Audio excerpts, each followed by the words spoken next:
पुष्पराग, ये एफआईआरों का जो सिलसिला शुरू हुआ है, क्या बदल जाएगा इससे? क्या आज यूथ को आप डराने की हालत में हैं, जब आप स्वयं संसद में आकर के नहीं बोल सकते, जो जगह आपके बोलने के लिए ही बनी है, फिर आप यूथ को डरा पाएंगे अब ये सब करके?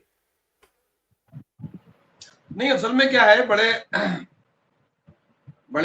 क्रिटिकल और क्रांतिक समय से गुजर रहे हैं हम। एक तो ये कि जो आंदोलन हो रहे हैं वो गांधीवादी तरीके से आंदोलन हो रहे हैं। वो गांधीवादी तरीके से आंदोलन को प्रभावित गांधीवादी लोगों को तो किया जा सकता है, गौड़सेवादी लोगों को नहीं किया जा सकता। दूसरा, अभी थोड़ी देर पहले ही मैं अभिजीत दीपके का इंटरव्यू सुन रहा था। उनको बीजेपी ने अप्रोच किया है बीजेपी में शामिल होने के लिए। दूसरा, जब श्रीलंका में या बांग्लादेश में जैन जी आंदोलन हो रहा था तो भारत का आंदोलन, भारत का जैन जी उन लोगों के साथ अपने आप को एसोसिएट महसूस करता था। आज जब भारत में जैन जी आंदोलन हुआ है तो न केवल बांग्लादेश, न केवल श्रीलंका, नेपाल, इवन पाकिस्तान, अमेरिका तक के जैन जी भारत के जैन जीओ के समर्थन में अपने अपने देशों की राजधानियों में एजिटेशन कर रहे हैं। मतलब और मकसद क्या? जैसा अभी मेरे से पूर्व वक्ता ने कहा कि ये किसी एक गांव से नहीं आया, ये किसी प्रदेश से नहीं आया, ये किसी धर्म से नहीं आया, किसी जाति से नहीं आया। ये जैन जी हैं जो आने वाले कल का प्रतिनिधित्व कर रहे हैं। आज हिंदुस्तान में 2026 में रिप्रेजेंटेशन कर रहे हैं। ये पूरा सिनारियो बताता है कि दुनिया के जैन जी एक है। दुनिया के जैन जी एक जैसा सोचते हैं, एक जैसी समझ पैदा करते हैं, समझ रखते हैं। आप यदि पाकिस्तान के सोशल मीडिया पेट्रोल कर देखें तो वहां का जैन जी मांग कर रहा कि जिस तरह से भारत ने अपने शिक्षा मंत्री को बदलवा लिया जैन जी ने आंदोलन करके, जिस तरह से बांग्लादेश, पाकिस्तान, नेपाल और श्रीलंका में वहां का जैन जी जाग गया है, हमें भी जागना चाहिए।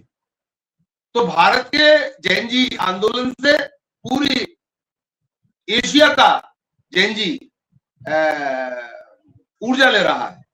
जहां तक आपने एफआईआर की बात की, उसी क्रम में सुप्रीम कोर्ट का ताजा जो जजमेंट है आंदोलन को लेकर, उसमें सुप्रीम कोर्ट ने कहा कि जिन लोगों के पुराने आपराधिक रिकॉर्ड हैं, जिन पर पुरानी एफआईआर हैं, उन पर कार्रवाई करने के लिए स्वतंत्र है पुलिस, पर नए आंदोलनकारियों पर एफआईआर नहीं करेंगे, कार्रवाई नहीं करेंगे।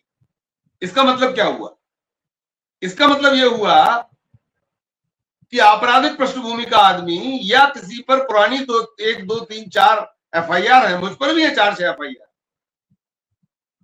जिन पर पुरानी एफआईआर है, वे संसद के बाहर प्रदर्शन नहीं कर सकते।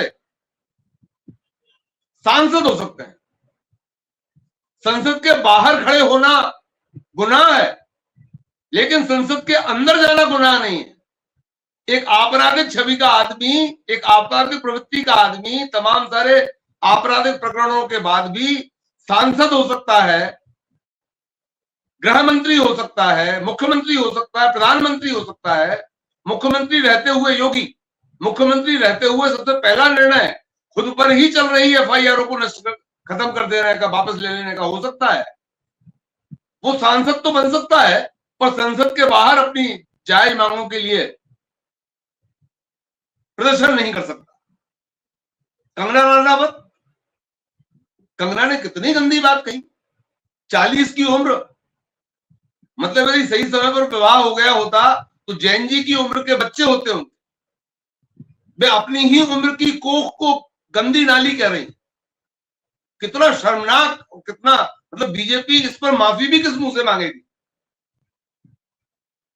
जहां तक अभी जो संसद में हुआ मंदिरों पर चढ़ोतरी का मामला, शायद 1920 से मंदिरों को सरकारी नियंत्रणों में लेने के लिए एक्ट बनाए जाने आरंभ हुए थे। पहला एक्ट शायद 1920 में बनाया था अंग्रेजों ने दक्षिण के मंदिरों के लिए। वैष्णो देवी ट्रस्ट है, सरकारी ट्रस्ट है। महाकाल का ट्रस्ट है, सरकारी ट्रस्ट है। ओंकारेश्वर का ट्रस्ट है, सरकारी ट्रस्ट है। वहां पर इस तरह की दिक्कतें नहीं आती।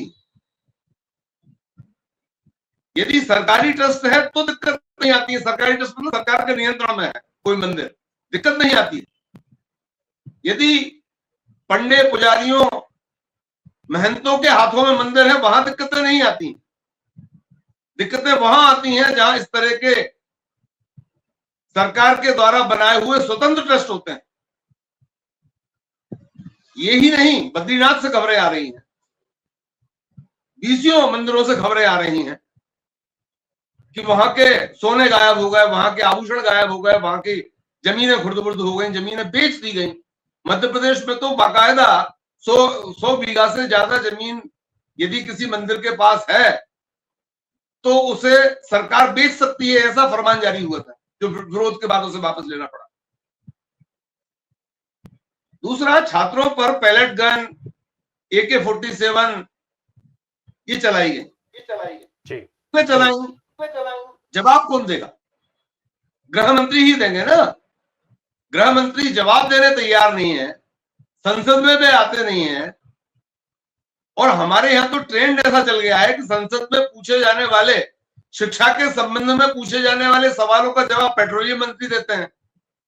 पेट्रोल के विषय में बात करो तो गडकरी जी देते हैं। रक्षा मंत्रालय से बात करो तो शिक्षा मंत्री जवाब देते हैं। और शिक्षा मंत्री ने एक को बदलकर दूसरे को बनाया, जोशी जी को। जोशी जी की एजुकेशन पर तमाम सारे सवाल हो रहे हैं, जोशी जी की पृष्ठभूमि पर सवाल हो रहे हैं।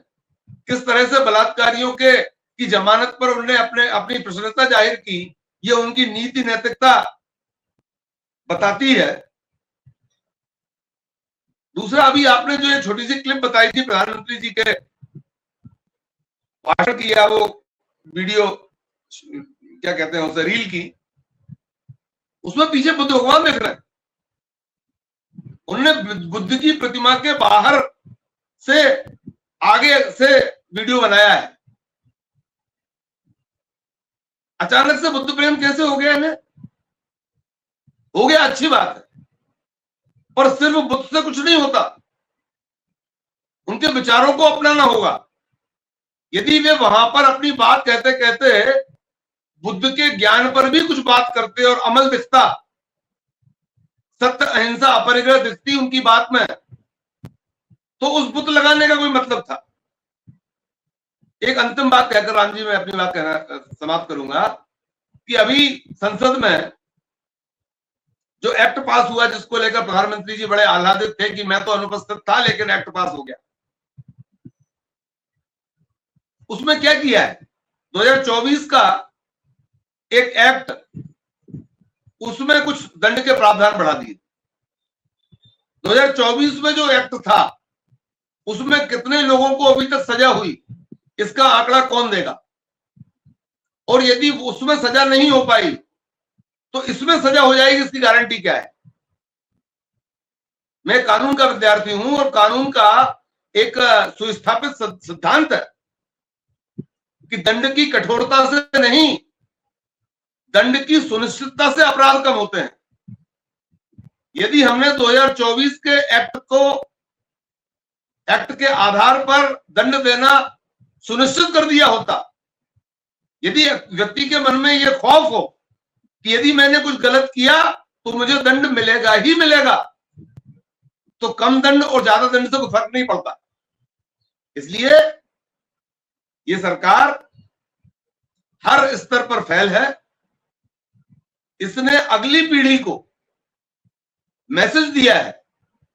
और आप क्या समझते हो, ये जैन जी जिसकी उम्र 22, 23, 24 साल है, 24 साल वो उम्र होती है, हमारे यहाँ के सारे शहीदों की उम्र यही है। 24-25 साल के बाद आदमी दुनियादार हो जाता है, वो शहीद नहीं हो पाता। इसलिए जितना साहस इनमें है, हौसले इनमें है, जेल में बंद हो जाने के पिट जाने के, जी, उपद्रव करने के, सरकार लड़ने के।